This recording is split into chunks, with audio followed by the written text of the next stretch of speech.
நம் ஆண்டவராகிய இயேசு கிறிஸ்துவின் பரிசுத்த நாமத்திற்கு ஸ்தோத்திரம். கிறிஸ்து பிரியமானவர்களே, இந்த நாளினுடைய செய்தி மெய்ப்பனும் ஆட்டு மந்தையும் என்ற தலைப்பிலே 10வது பாகமாக 10வது வாரமாக நாம் இந்த தலைப்பை தியானித்துக் கொண்டிருக்கிறோம். யோவான் 10ஆம் அதிகாரம். யோவான் 10ஆம் அதிகாரத்திலே வசனங்கள், இதனால் நாம் தியானிக்க போகிற வசனங்கள் 14ம் 15ம் 14ம் 15ம் நாம் தியானிக்க போகிறோம். நான் முதல் வாசிக்கிறேன். நானே நல்ல மேய்ப்பன், பிதா என்னை அறிந்திருக்கிறது போலவும் நான் பிதாவை அறிந்திருக்கிறது போலவும் நான் என்னுடையவைகளை அறிந்தும் என்னுடையவைகளால் அறியப்பட்டும் இருக்கிறேன். ஆடுகளுக்காக என் ஜீவனையும் கொடுக்கிறேன். கிறிஸ்து பிரியமானவர்களே, இப்போ மேத்தமேட்டிக்ஸ்ல அல்லது சயின்ஸ்ல சில ப்ராப்ளம்ஸை சால்வ் பண்றதுக்கு ஃபார்முலாஸ் இருக்குமா இல்லையா? ஏதாச்சும் ஒரு ஃபார்முலா சொல்லுங்க. ஏஞ்சலினா, ஏதோ ஒரு ஃபார்முலா சொல்லுங்க. திரும்பி வரமாட்டேங்குதா?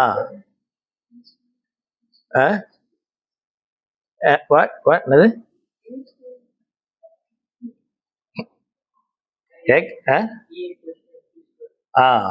நியூக்ளியர்.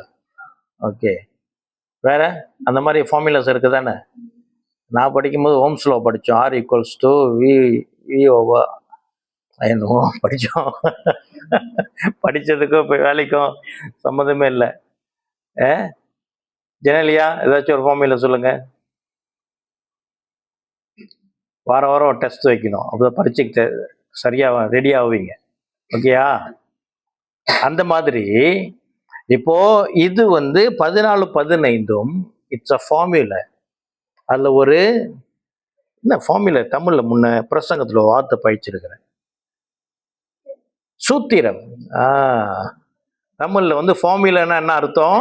தமிழ்ல என்ன அது மொழிபெயர்ப்பு? சூத்திரம் அப்படின்னு ஒரு நல்ல ஞாபகம் வச்சிருக்கிறீங்க ஈனாக், பரவாயில்லையே. என்னத்திற்கான ஃபார்முலா இது?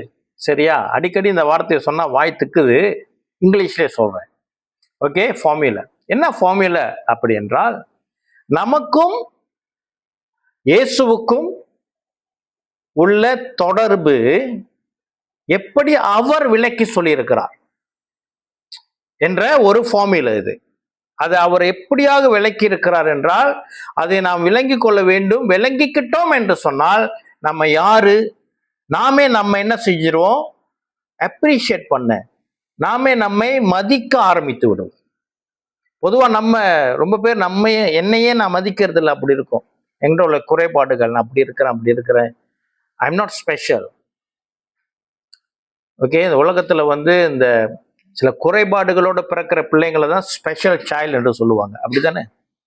ஓகே, ஆனா அது ஏன் அப்படி சொல்றாங்க அப்படின்னா, அது அவர்களை சிறுமைப்படுத்தக்கூடாது என்று ஸ்பெஷல் சைல்டு என்று சொல்றாங்க. ஆனா உண்மைக்கு அவர்களும் ஸ்பெஷல் சைல்டு, நம்ம யாவரும் ஸ்பெஷல். அவங்க மட்டும் ஸ்பெஷல் இல்லை, நம் யாவரும் ஸ்பெஷல். ஏன் அப்படி என்றால், இந்த வசனத்துல கர்த்தராகிய இயேசு கிறிஸ்து நம்மை குறித்து பேசியிருக்கிறார். என்ன சொல்லியிருக்கிறார் என்று நாம் படிப்படியா பார்க்க போகிறோம். கிறிஸ்து பிரியமானவர்களே, இப்போ இந்த வசனம் எப்படி ஆரம்பிக்கிறது? நானே நல்ல மேய்ப்பன் என்று சொல்லுகிறார். இதை நாம் இதுக்கு முன்னுக்கு பலமுறை தியானித்திருக்கிறோம். ஆனால் இந்த வசனத்தோடு இணைந்து வருகிறதுனாலே அதனுடைய தொடர்ச்சியாக நாம் பார்க்க போகிறோம். ஏனென்றால் அவருடைய பொறுப்பை வைத்து, நல்ல மேய்ப்பன் என்றால் மேய்ப்பனுக்கு பொறுப்பு இருக்குது. மேய்ப்பனோட பொறுப்பு என்ன அப்படி என்று போன வாரம் நாம் தெளிவா பார்த்தோம். அதாவது மேய்ப்பன் அல்லாத கூலிக்கு மேய்ப்பனாக சுமந்தப்பட்டவர்களுடைய பொறுப்பு, அதற்கு எதிர்மாறாக இயேசு கிறிஸ்துனுடைய கேரக்டர் இருக்கும் அப்படி சொல்லி பார்த்தோம். ஆகினாலே அவர் நல்ல மேய்ப்பன். அது மாத்திரமல்ல, அவர் தன் ஆடுகள் மேல் வைத்திருக்கிற அன்பு மாத்திரமல்ல, ஆடுகள் மேல் வைத்திருக்கிற அக்கறை. அது மாத்திரமல்ல, அவரை போல வேற யாருமே மேய்ப்பனாக இருக்க தகுதி இல்லை. அல்லேலூயா. ஆகையினாலே நானே நல்ல மேய்ப்பன் என்று அவருடைய அதிகாரத்தை அதிலே சொல்லுகிறார். இப்ப இயேசு கிறிஸ்து ஒரு எலெக்ஷன்ல அதிக வாக்கு பெற்றுக்கொண்டு அவர் மீட்பராக உலகத்துக்கு வரல. இல்ல, இப்ப இந்த இந்த தமிழ்நாட்டோட எலெக்ஷன் வேவ் கொஞ்சம் ஓடுது தானே, எல்லாருக்கும் அந்த வேவ் இருக்கும், அப்படியே ஒரு மாதிரி இருக்கும். என்னதான் இருந்தா நம்முடைய பூர்வீகம் தானே அது, நம்ம அங்கேருந்து தானே வந்தோம். சரியா? ஆகையனாலே தமிழ்நாட்டோட எலெக்ஷன் நமக்கும் கொஞ்சம் ஒரு என்ன கொடுக்குது, ஒரு ஒரு இம்பேக்ட் கொடுக்குது. சரியா? அப்போ நம்ம பார்க்கும் பொழுது அந்த ஒரு தலைவருக்கு அவர்கள் கொடுக்கிற இடம் எப்படி இருக்கிறது என்றால், சிலர் உயிரை தியாகம் பண்றாங்க. அவருக்கு அந்த சிஎம் பொறுப்பு இன்னும் கொடுக்கப்படல என்று சொல்லி நேற்று ஒருத்தர் தீக்குளிச்சிட்டாரு. ஆமா, 80% எரிஞ்சிருச்சு. அப்படியா? நேற்று செய்தியில வந்தது, பார்க்கல. ஒரு வயசானவர்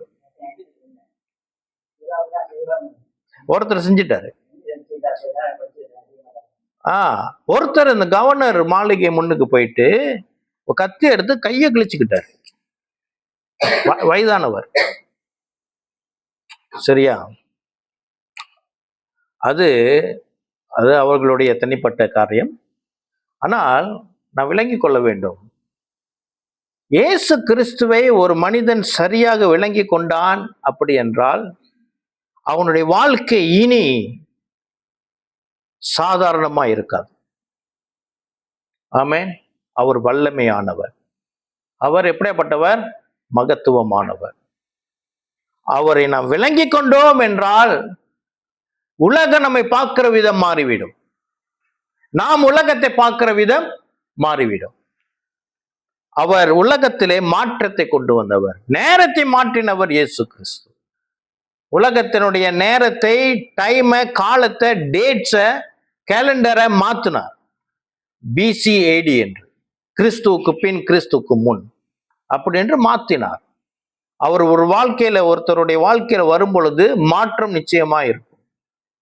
அந்த மாற்றம் எப்படி நம் வாழ்க்கையில ஒரு ஒரு ஒரு ஒரு இம்பாக்ட் கொடுக்கும் அப்படி என்றால், அவரை நாம் சரியாக விளங்கி கொள்ளும் பொழுது நம்ம என்ன செய்ய முடியும்? இயேசு பிதாவை அறிந்திருக்கிறாராம்.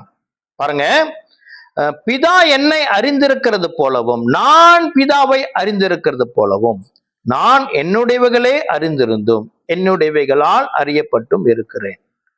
என்ன, இப்ப இயேசு பிதா, இவங்க ரெண்டு பேரும் யாரு? ரெண்டு பேரும் ஒருத்தர். பிதா இருக்கிறார், தேவாதி தேவன் ஒருவர், ஆதியிலே அவர் தேவன் ஒருவராக இருக்கிறார். அவரிடம் வார்த்தை இருக்கிறது, அவர் பேசுகிறவராக இருந்திருக்கிறார். சரியா? பிதா பேசுகிறவராக இருந்திருக்கிறார், அவருடைய வார்த்தை வல்லமை உள்ளது. அந்த வார்த்தை மனித ரூபம் எடுத்து நம் மத்தியிலே இறங்கி வந்தார். ஹல்லேலூயா. அப்போ வார்த்தையும் பிதாவும் வெவ்வேறானவர்கள் அல்ல. இப்ப பிதா இயேசுவை அறிந்திருக்கிறார் என்றால், பிதா என்ன யோசிக்கிறாரோ அது வார்த்தையிலே புறப்படும். அப்ப பிதாவுக்கும் வார்த்தைக்கும் என்ன இருக்குது? ஒன்றாக இருக்கிறார்கள், அவர்கள பிரிவினை இல்லை. இந்த பாயிண்ட் ரொம்ப முக்கியம்.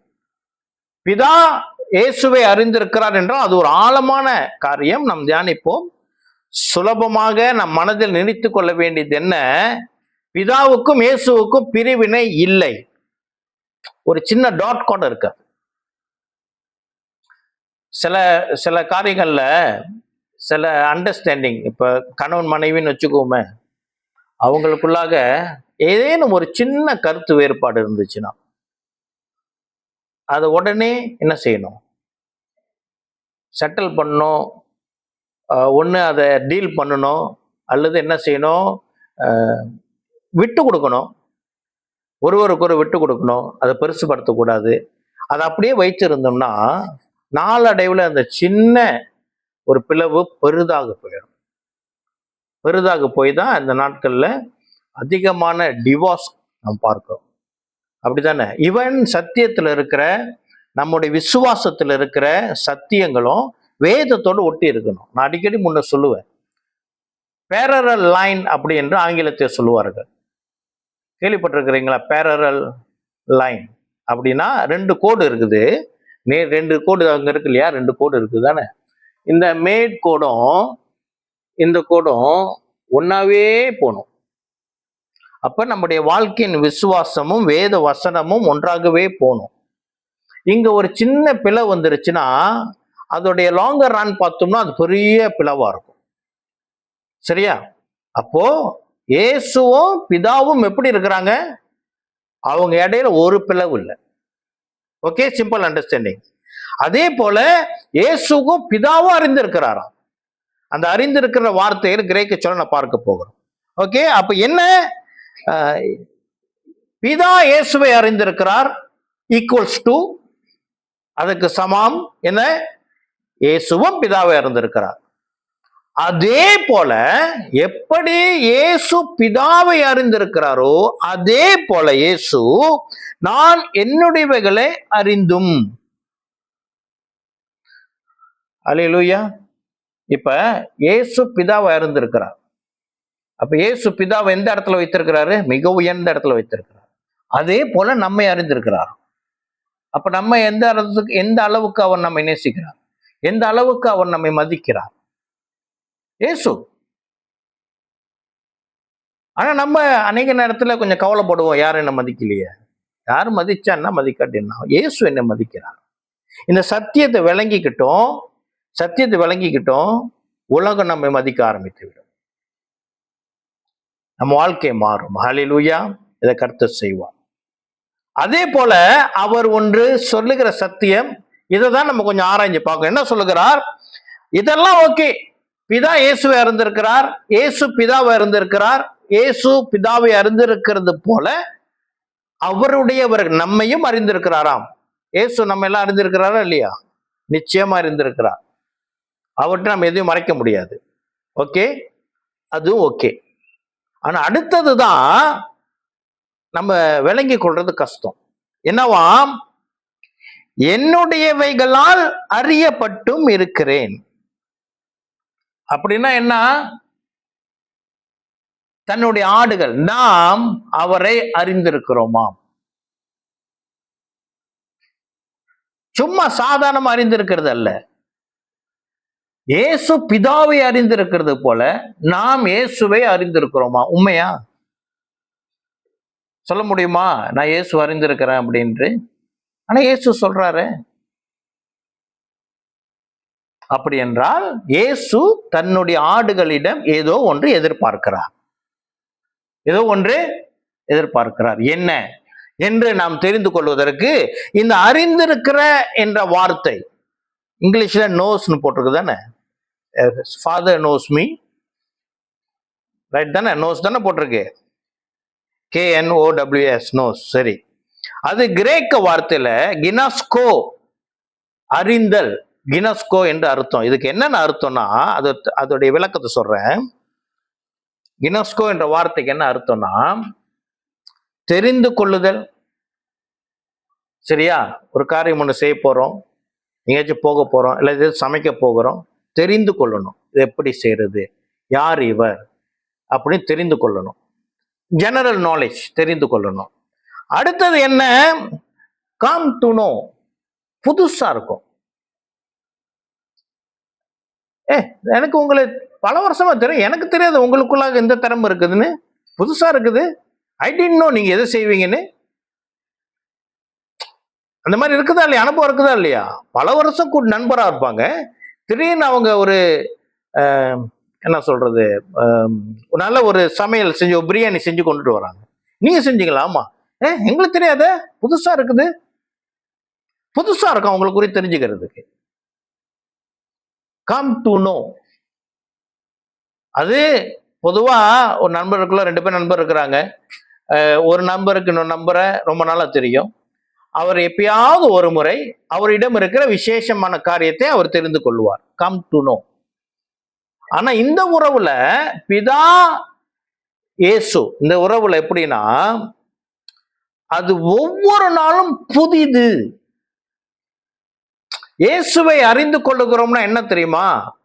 இயேசுவை நாம் அறிந்து கொள்வதற்கு நம்முடைய இந்த வாழ்வு நாள் பத்தாது. ஒவ்வொரு நாளும் அவர் நமக்கு புதிதா இருப்பார். அதனாலதான் வசனம் சொல்லுது, காலைதோறும் அவருடைய கிருபை புதிதா இருக்குமாம். எவ்ரிடே அவருடைய நம்ம அந்த அனுபவம் புதிதா இருக்கும். ஒவ்வொரு நாளும் அவருடைய டேஸ்ட் நமக்கு புதிதா இருக்கும். ஒரு நல்ல ஒரு உணவு சாப்பிட்றோம், நல்ல டேஸ்டா இருக்குது.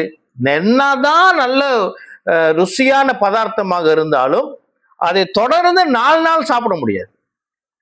என்ன ஆயிரும்? திகட்டிரும். உண்மையா இல்லையா? சொல்லுங்க தாய்மார்கள், சொல்லுங்க. நம்ம எல்லாருமே சாப்பிடுறவங்க, என்னதான் நல்ல உணவு எவ்வளவு நாள் தொடர்ச்சியா சாப்பிட முடியும்? ஆனா எனக்கு தெரியும், சில பேர் டெய்லி மேகி சாப்பிட சொன்னாலும் சாப்பிடுவீங்க.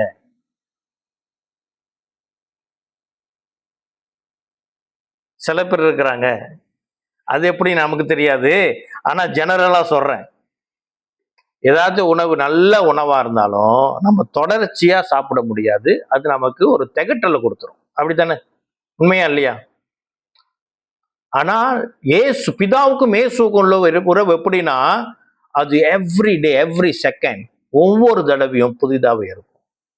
ஒவ்வொரு தடவையும், ஒவ்வொரு செகண்ட்லயும் அது புதிதாகவே இருக்கும். அப்போ இயேசு நம்மிடம் என்ன எதிர்பார்க்கிறார் அப்படி என்றால், நாம் அவரை ருசி பார்க்கிறவர்களாக இருக்க வேண்டுமாம். நிச்சயமாய் அவர் நம்மை ஏமாற்ற மாட்டார். அவரோட நாம் பயணிக்க பயணிக்க பயணிக்க அவரிடமிருந்து நமக்கு புதிய அனுபவங்களை கர்த்தர் நிச்சயமாய் கொடுப்பார். புதிதாக இருக்கும். Come to know, surprise. ஓ ஏசா, அவரோட படைப்பை பார்க்கும்போது சரி, அவர்கிட்ட ஜெபிக்கும் பொழுது அவர் நமக்கு பேச வேத வசனம் சரி, புதிதா இருக்கும்.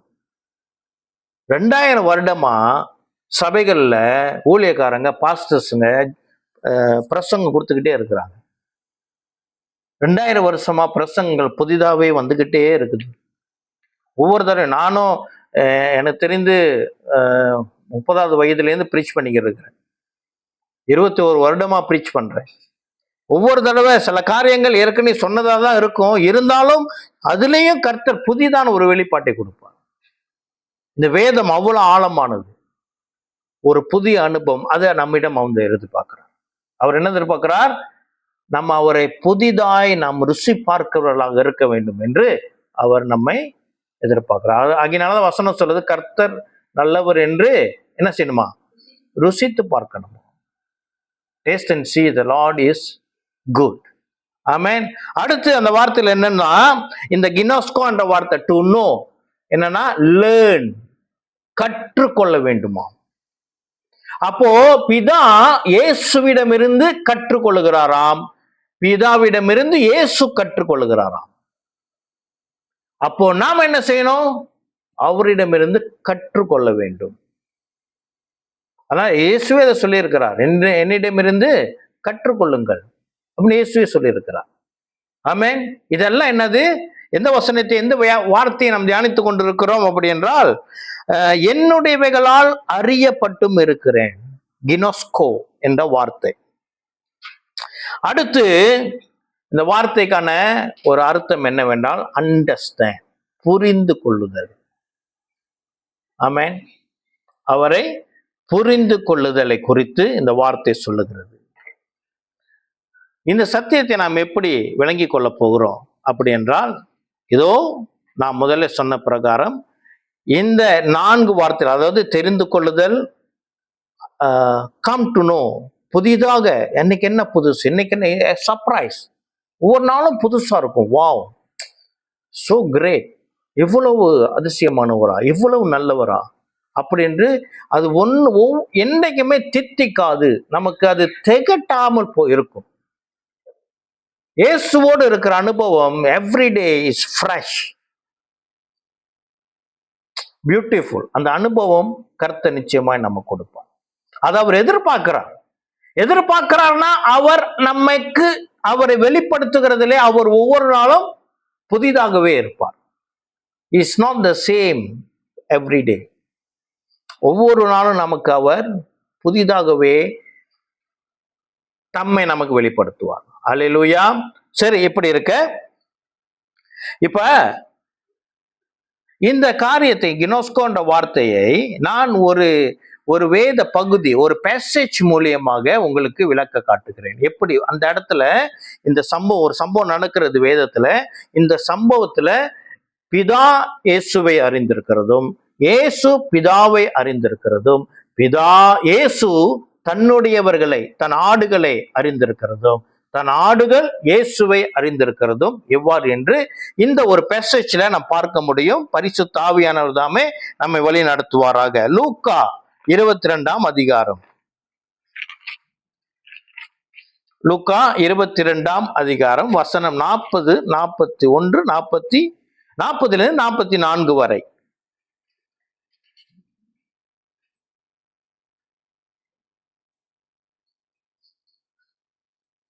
அதாவது இயேசு கெத்செமனே தோட்டத்துல போய் ஜெபிக்கிற ஒரு சம்பவம்.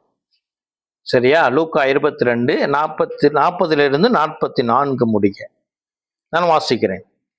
அவ்விடத்தில் சேர்ந்த பொழுது அவர் அவர்களை நோக்கி, நீங்கள் சோதனைக்குட்படாதபடிக்கு ஜெபம் பண்ணுங்கள் என்று சொல்லி. யார்கிட்ட சொல்கிறார்? சீஷர்கள்ட்ட 3 பேர்கிட்ட சொல்றார். யாரு? பேதுரு, யோவான், யாக்கோபு.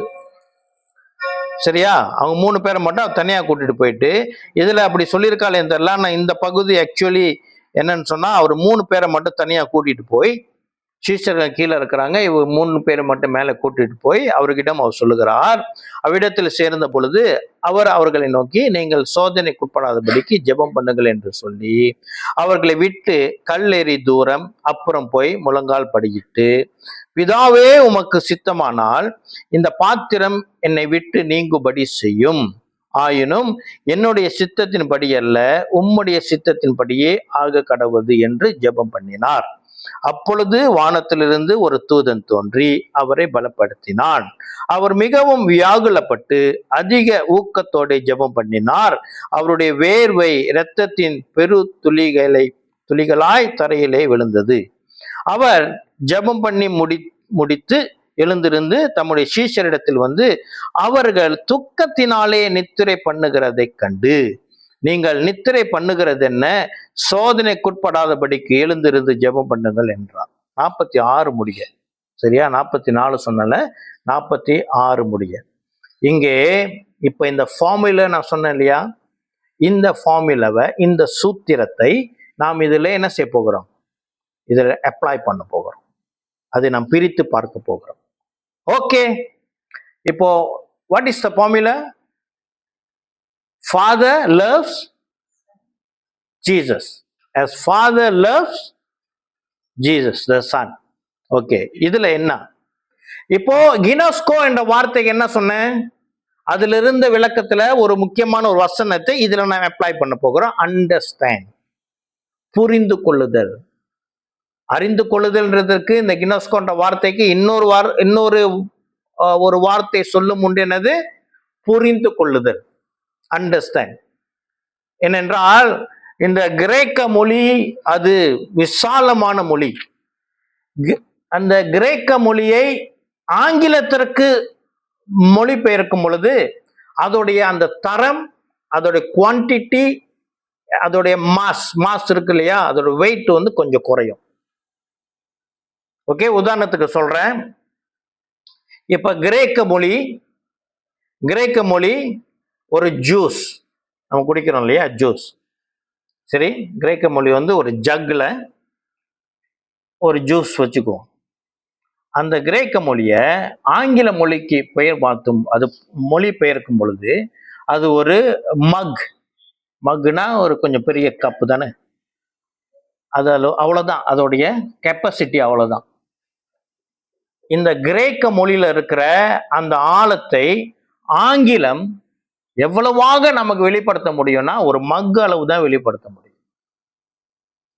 அந்த மக்ல இருந்து தமிழுக்கு அதை மொழிபெயர்க்கும் பொழுது ஒரு சின்ன பாத்திரம், ஒரு கப் அவ்வளவுக்கு தான் வரும். இது மொழிகளினுடைய வேறுபாடு, அதோடைய ஸ்ட்ரென்த், அதோடைய பலம். அதனாலே இது சிறந்த மொழி, அந்த சிறந்த மொழி அப்படி சொல்லவில்லை. அனைத்து மொழிகளும் சிறந்த மொழிகள். பட் இந்த வேதாகமத்தை விளங்கி கொள்வதற்கு இந்த கிரேக்க மொழியில் ஆகினால்தான் வேதத்தை கர்த்தர் தேவன் புதிய ஏற்பாட்டை கிரேக்க மொழியில எழுதுவதற்கான ஒழுங்கை பண்ணி வைத்திருக்கிறார்.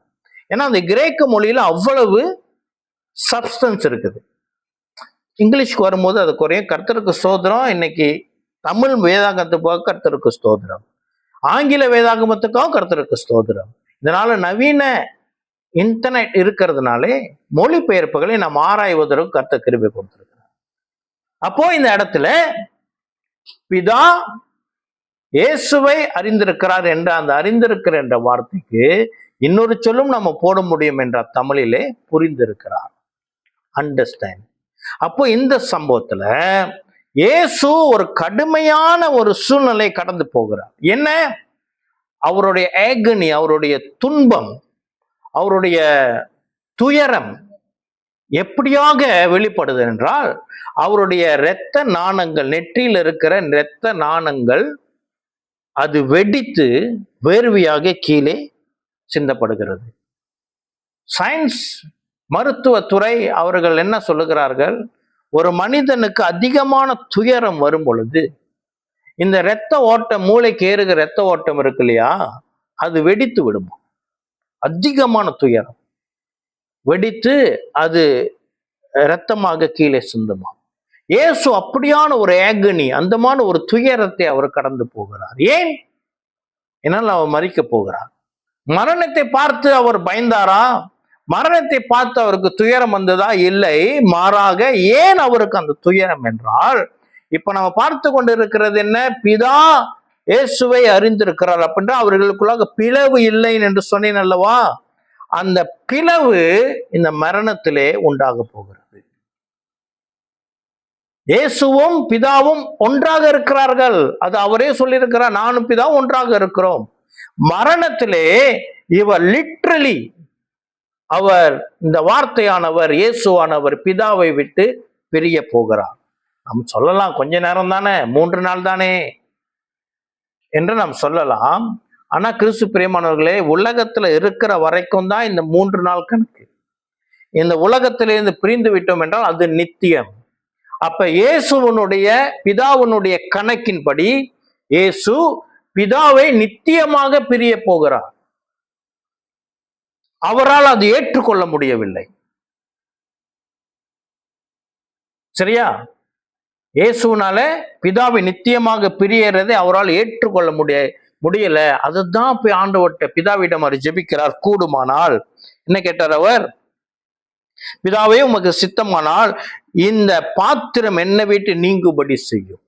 இது வேணாம். அவர் மரணத்தை பார்த்து பயப்படவில்லை. இயேசு மரணத்தை பார்த்து பயப்படுகிறவர் அல்ல. உலகத்திலேயே எத்தனை பேர் இருக்கிறாங்க மரணத்தை பார்த்து பயப்படாதவங்க? இருக்காங்களா இல்லையா?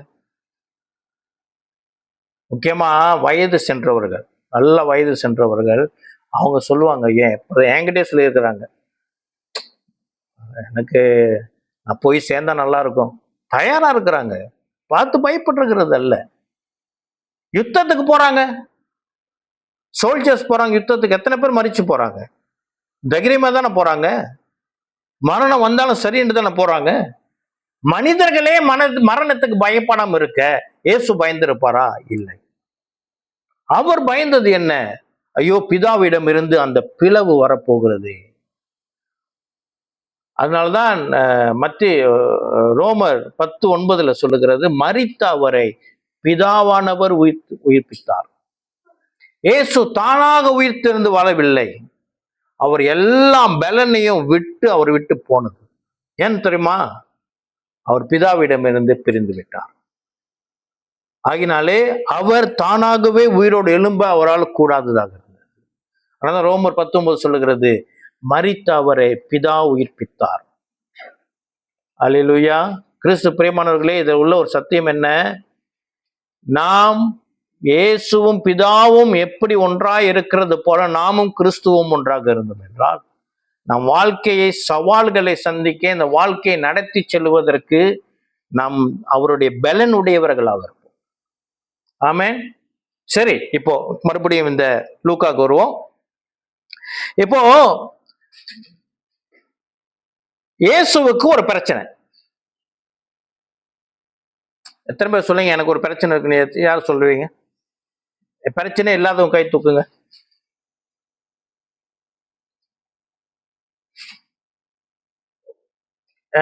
இப்ப எல்லாருக்கும் பிரச்சனை இருக்கா இல்லையா? இயேசுவுக்கும் இருந்தது. இயேசுவுக்கும் பிரச்சனை இருந்தது. அந்த என்ன பிரச்சனை? இப்ப என்ன அந்த பிரச்சனை? அவர் தன் பிதாவை விட்டு பிரிய போகிறார். ஒரு பிரச்சனை இயேசுவுக்கு இருக்குன்னா பிதாரை அண்டர்ஸ்டாண்ட் பண்ணியிருக்கணுமா இல்லையா? புரிந்திருக்கணுமா இல்லையா? பிதா புரிந்தாரா? ஓகே. இப்போ இயேசுவுக்கு ஒரு பிரச்சனை. பிதாவே உமக்கு சித்தமானால் இந்த பாத்திரம் என்னை விட்டு நீங்கும்படி செய்யும் அப்படின்னு சொல்லிட்டு அவர் சொல்லுகிற, ஆயினும் என்னுடைய சித்தத்தின் படி அல்ல, உம்முடைய சித்தத்தின் படி ஆக கடவுது என்று ஜெபம் பண்ணினார்.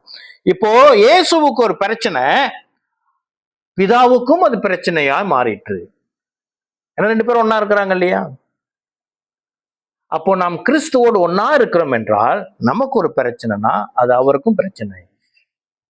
Don't think that we carry the problems by ourselves. நாமே அந்த பிரச்சனையை தாங்கி கொண்டிருக்க நினைக்க வேண்டாம். அவர் நமக்காக தாங்குகிறவர். போன வாரம் அதை தியானித்தோம். இப்போ பிதா ஒரு சிக்கல்ல மாட்டிக்கிட்டாரு. இப்ப ஒரு புறம் அவருடைய சித்தம் நிறைவேறணும். அவருடைய சித்தம் நிறைவேறணும் என்னது? இயேசு சிலுவையில உலகந்தி பாவத்துக்காக மரிக்க வேண்டும். மறுபுறம் இயேசு தன்னுடைய குமாரன் வார்த்தையானவர், அவருக்குள்ளாக இருக்கிற இயேசு, அவர் என்ன செய்கிறார்? ஒரு விண்ணப்பத்தை கேட்கிறார். முடிஞ்சா இதை எடுத்துருங்க. என்ன செய்யறதுன்னு அவருக்கு தெரியல. பிதாவானவருக்கு அது ஒரு ப்ராப்ளமா இல்லையா? ஒரு பிரச்சனையா இல்லையா? இருக்குதா இல்லையா? அப்ப பிதாவும் பிரச்சனை சந்திச்சிருக்கிறார். நம்ம சொல்ல வேணாம் நம்ம தான் பிரச்சனை, அவரு நம்ம எல்லா சோதனையும் கொடுக்கிறாரு.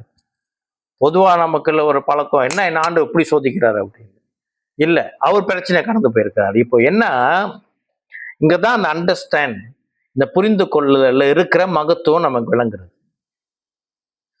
இப்போ இயேசுக்கு பிரச்சனை என்ன? அவர் பிதா விட்டு பிரியக்கூடாது. ஆனால் பிதாவுடைய பிரச்சனை என்ன? என்னுடைய சித்தம் நிறைவேறணும். ஆனால் இந்த காரியம், இந்த பாத்திரம் சொன்ன பிரகாரம் இந்த பாத்திரம் அவனை விட்டு விலகாது. ஆனால் I can do something else. பிதா இன்னொரு காரியத்தை செய்தார். என்ன செய்தார் தெரியுமா? அடுத்த வசனம் சொல்லுகிறது, அப்பொழுது வானத்திலிருந்து ஒரு தூதன் தோன்றி அவரை பலப்படுத்தினார். அல்லேலூயா. அப்படியாக இயேசுவும் பிதாவும் அறிந்திருக்கிறார்களாம்.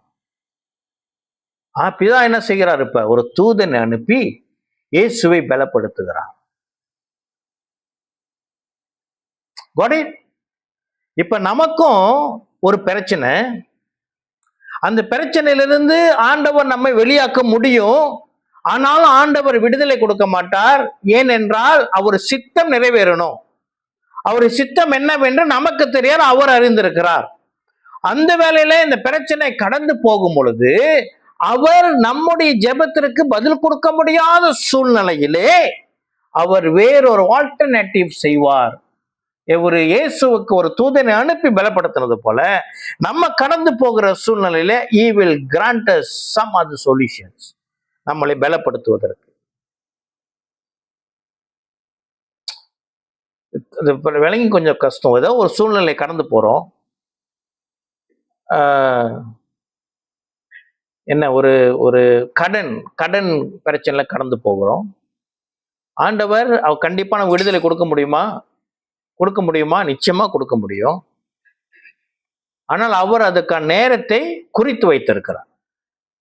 அந்த நேரம் குறித்து வைத்திருக்கிற நேரம் வர வரைக்கும் நம்முடைய ஜெபத்திற்கு அவர் நமக்கு ஆறுதல் செய்யும்படி வேறொரு ஆசீர்வாதத்தை நிச்சயமாய் கொடுப்பார்.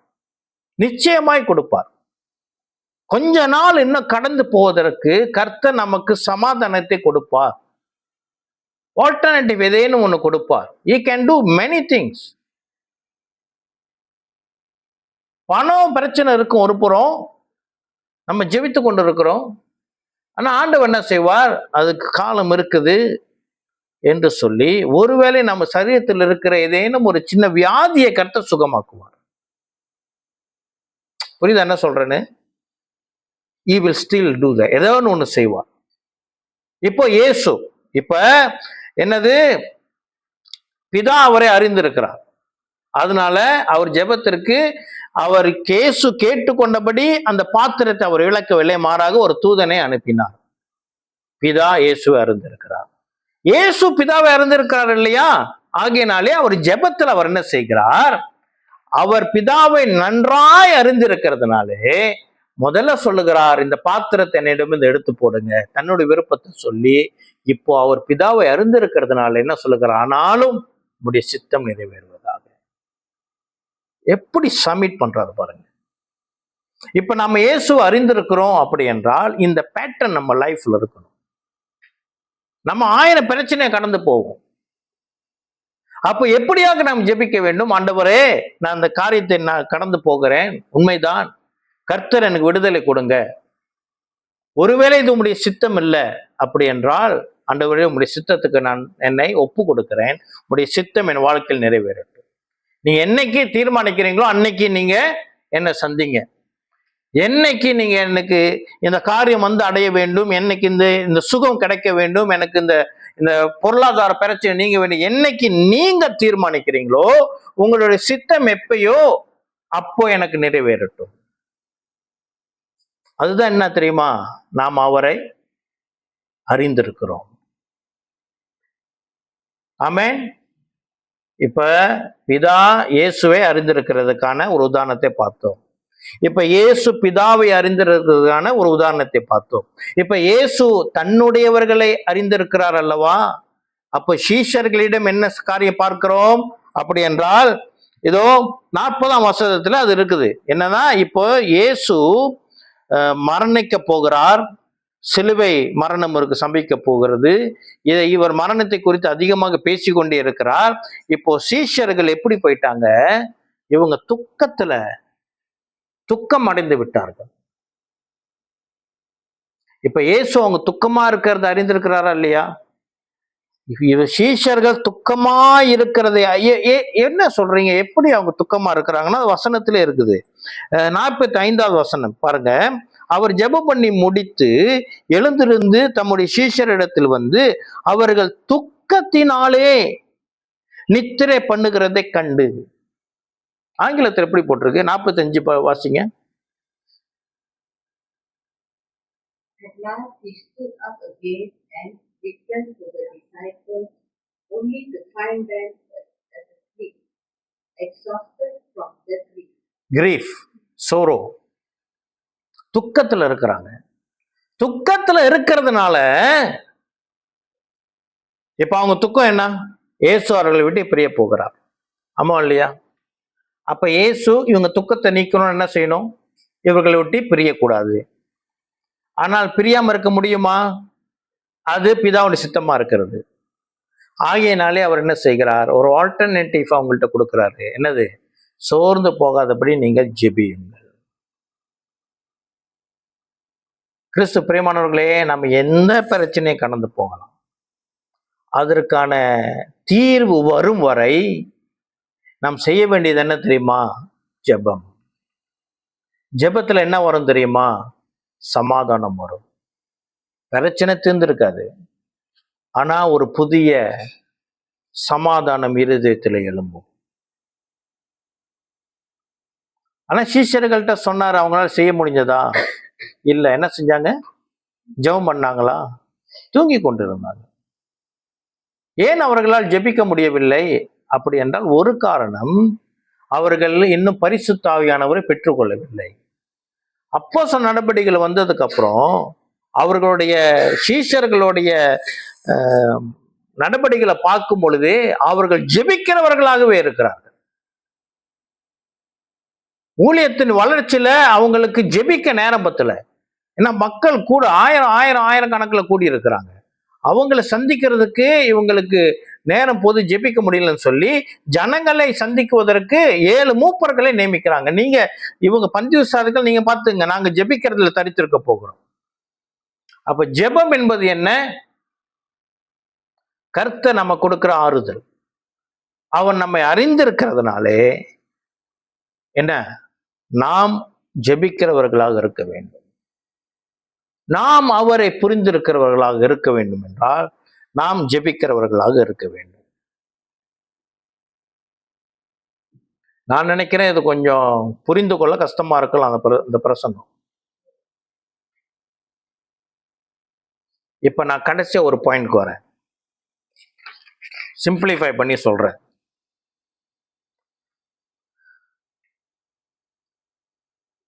பிதா இயேசுவை புரிந்திருக்கிறார், இயேசு பிதாவை புரிந்திருக்கிறார் அல்லது அறிந்திருக்கிறார், இயேசு நம்மை அறிந்திருக்கிறார், நம்மை புரிந்திருக்கிறார். ஓகே. ஆனா இன்னைக்கு நமக்கு நல்லா தெளிவா விளங்க வேண்டியது என்ன? இயேசு நம்மிடம் எதிர்பார்க்கிறது என்ன? நாம் அவரை அறிந்திருக்க வேண்டுமா? ஓகே, நாம் அவரை அறிந்திருக்கிறோமா இல்லையா? எத்தனை பேர் சொல்ல முடியும்? எத்தனை பேர் சொல்ல நான் அவரை அறிந்திருக்கிறேங்க?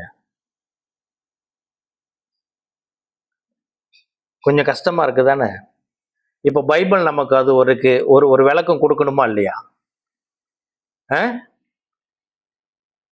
கேள்வி புரியுதா இல்லையா? நான் இயேசுவை அறிந்திருக்கிறேனா? அப்படி என்றால் நமக்கு ஏதேனும் அடையாளத்தை வேதம் கொடுக்கணும். ஓகே, நீங்க ஓட்டு போட்டிருக்கீங்களா? அப்படி என்றால் என்ன அடையாளம்? கையில மை இருக்கணும்.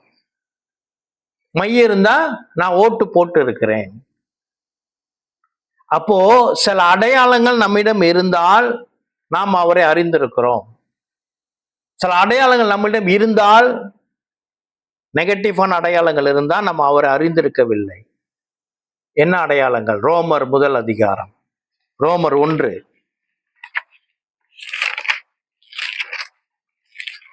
ரோமர் 1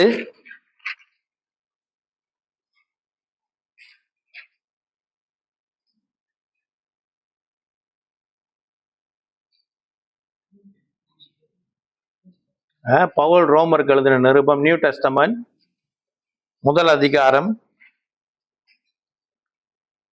28 நான் வாசிக்கிறேன். பிடிச்சிட்டீங்களோ? அப்புறம் சிரிச்சிங்க மாரியா? ரோமர் 1:28 நான் வாசிக்கிறேன், கவனமா கேளுங்க. இவ்வளவு நேரம் அறிந்து கொள்ளுதல் என்ற வார்த்தையை தானே பேசிக்கொண்டு இருக்கிறோம். பாருங்க, தேவனை அறியும் அறிவை பற்றி கொண்டிருக்க அவர்களுக்கு மனதில்லாதபடியா. அதாவது ஒரு கூட்ட மக்கள் இருக்கிறாங்களாம், அவங்க தேவனை அதாவது மெய்ப்பனை அறிந்து கொள்ளவில்லையாம், புரிந்து கொள்ளவில்லையாம். இந்த 4 வார்த்தை, know, come to know, learn, understand. அவரை படிக்கவில்லையாம், அவரிடம் இருந்து கற்றுக்கொள்ளவில்லையாம். அப்போ அவங்க எப்படி இருக்கிறாங்க அப்படி என்றால், தேவனை அறியும் அறிவை பற்றி கொண்டிருக்க அவருக்கு மனதில்லாதபடியால் தகாதவைகளை செய்யும்படி தேவன் அவர்களை கேடான சிந்தைக்கு ஒப்பு கொடுத்தார். தேவனே என்ன செஞ்சிட்டாரா? கேடான சிந்தனைக்கு ஒப்பு கொடுத்துட்டாரா. நீ போ. அப்பனா இயேசு கிறிஸ்துவை அறிந்து கொள்ளுவதற்கான பொறுப்பு நம்மிடம் உண்டு. நாம் அதை தவறும் பொழுது கர்த்தர் நம்முடைய வாழ்க்கையை எப்படி கேடான காரியத்துக்கு ஒப்பு கொடுத்துருவாராம். என்ன அந்த கேடான சிந்தை? அடுத்ததுல ஒரு பட்டியலே வருது. என்ன பாட்டி வாசிக்கிறேன் கேளுங்க. அவர்கள் சகலவித அநியாயத்தினாலும் வேசித்தனத்தினாலும் துரோகத்தினாலும் பொருளாசையினாலும் குரோதத்தினாலும் நிறையப்பட்டு பொறாமையினாலும் கொலையினாலும் வாக்குவாதத்தினாலும் வஞ்சகத்தினாலும் வன்மத்தினாலும் நிறைந்தவர்களுமாய் புறங்கூறுகிறவர்களுமாய் அவதூறு பண்ணுகிறவர்களுமாய் தேவ பகைஞருமாய் துரோகி என்னது துராகிருத்தம் பண்ணுகிறவர்களுமாய் அகந்தை உள்ளவர்களுமாய் வீம்புக்காரருமாய் பொல்லாதவைகளை யோசித்து பிணைக்கிறவர்களுமாய் பெற்றாருக்கு கீழ்ப்படியாதவர்களுமாய் உணர்வில்லாதவர்களுமாய் உடன்படிக்கைகளை மீறுகிறவர்களுமாய் சுபாவ அன்பில்லாதவர்களுமாய் இணங்காதவர்களுமாய் இரக்கம் இல்லாதவர்களுமாய் இருக்கிறார்கள். மறுபடியும் வாசிக்கிட்டா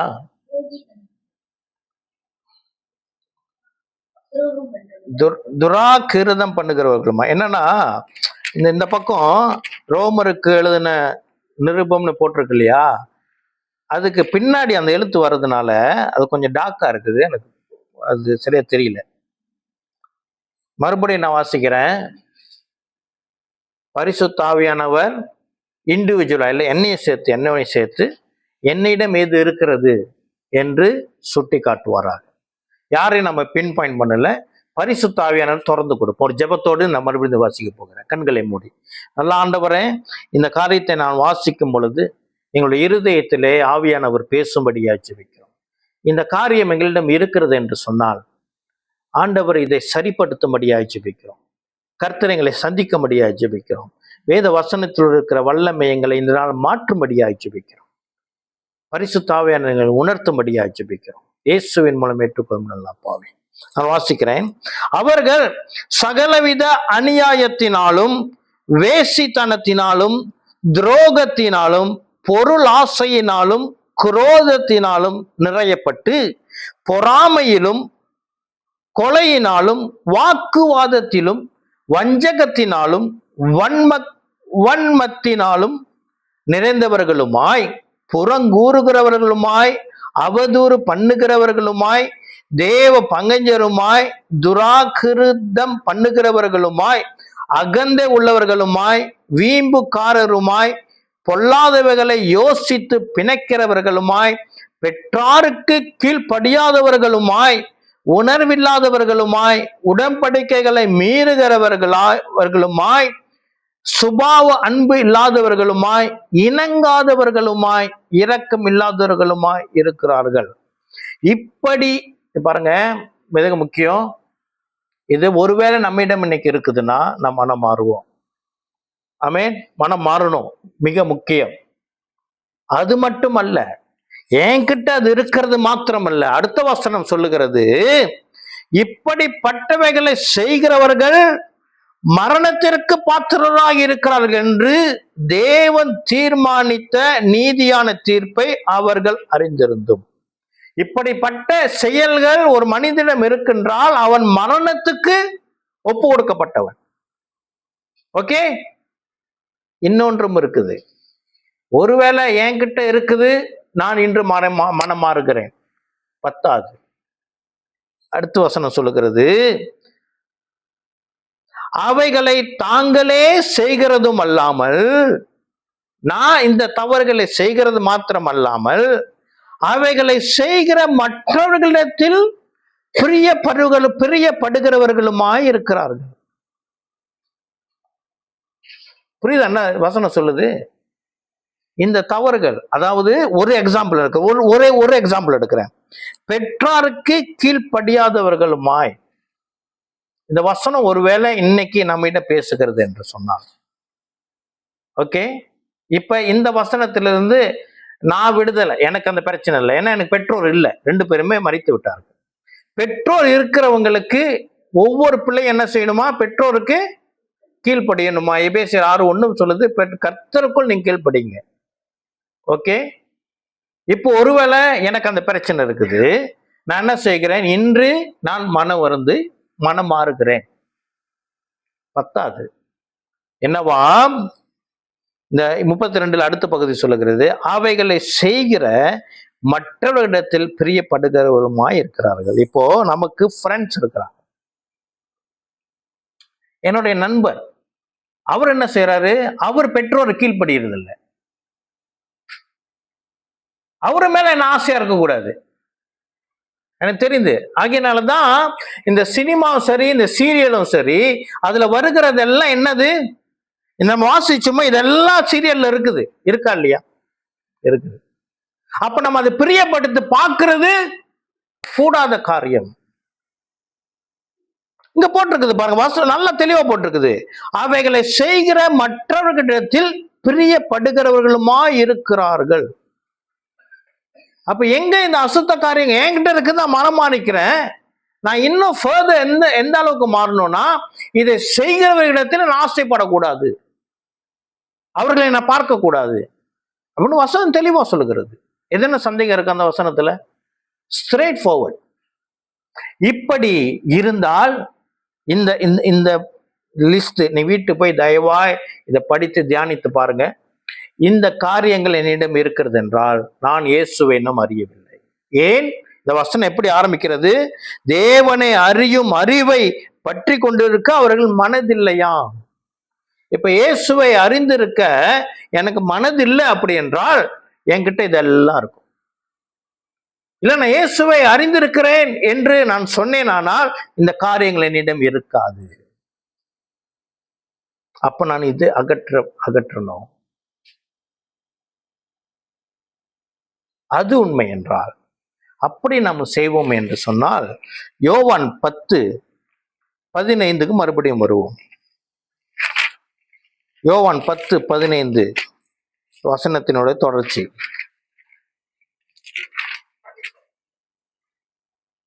இங்க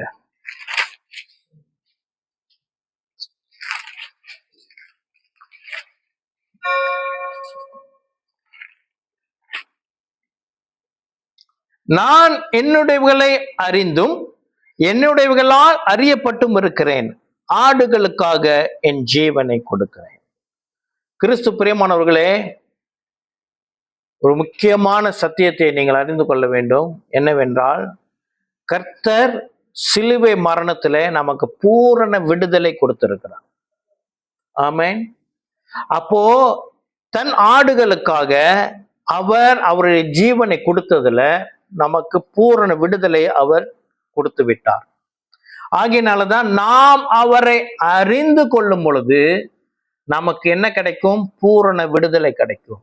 ஆகையினால்தான் வேத சத்தியம் சொல்லுகிறது, சத்தியத்தையும் நீங்கள் அறிவீர்கள், சத்தியம் உங்களை விடுதலையாக்கும். அப்படி இருக்க இந்த நாளிலே நம்முடைய கிறிஸ்துவ ஜீவியத்திலே நாம் விடுதலை ஆகாத காரியம் ஏதேனும் இருக்கிறது என்று சொன்னால் வேதம் நம்ம கற்றுக் கொடுக்கிறது, நீங்கள் சத்தியத்தை அறிய வேண்டும்.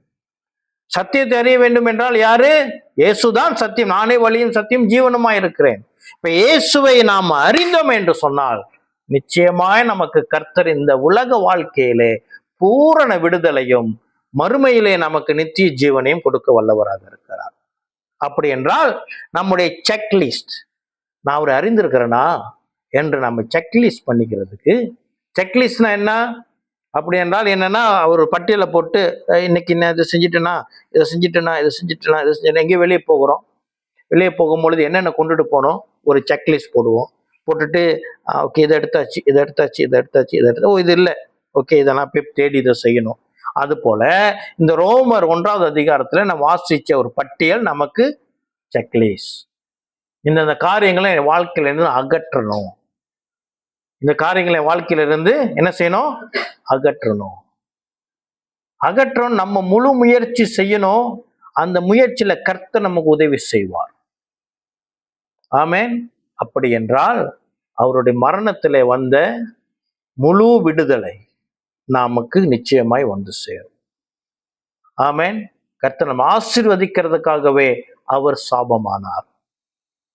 அவர் சாபத்தினாலே, அவர் மேல் சுமத்தப்பட்ட சாபத்தினாலே நமக்கு விடுதலை கொடுத்தார். இனி சாபத்தின் மேல் நமக்கு, சாபத்திற்கு நம்மில் அதிகாரம் இல்லை.